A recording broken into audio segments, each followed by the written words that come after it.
ইউসুফ নবী বললেন ওয়াত্তাবাতু, আমি অনুসরণ করলাম মিল্লাতা আবাই ইব্রাহিম ওয়া ইসহাক ওয়া ইয়াকুব, আমার বাপ দাদা ইব্রাহিম, ইসহাক, ইয়াকুব নবীর ধর্ম।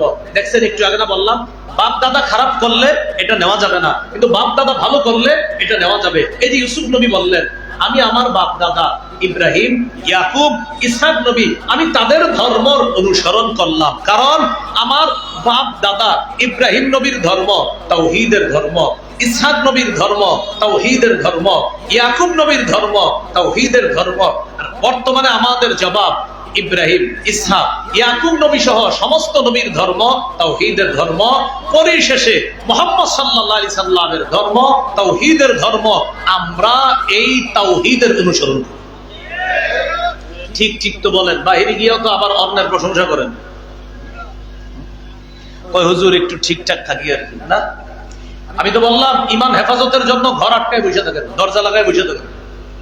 যদি মনে করেন বাহিরে গেলে ইমানের খতরা আছে, দরজা লাগায় ঘরে বসে থাকেন। যদি বলেন হুজুর ঘরে থাকলেও মানুষ টাইনা আমার ইমান নিয়ে যাবে, তাহলে ঘরে আন্ডারগ্রাউন্ড বানান, ওখানে গিয়ে লুকিয়ে থাকেন। ইমান বিসর্জন দেওয়া যাবে না, ইমান বিসর্জন দেওয়া যাবে না। আল্লাহ আমাদেরকে হেফাজত করেন। এই হলো তাওহীদ। এই বিশ্বাস আপনার অটল রাখতে হবে, এই বিশ্বাসের উপর থাকতে হবে।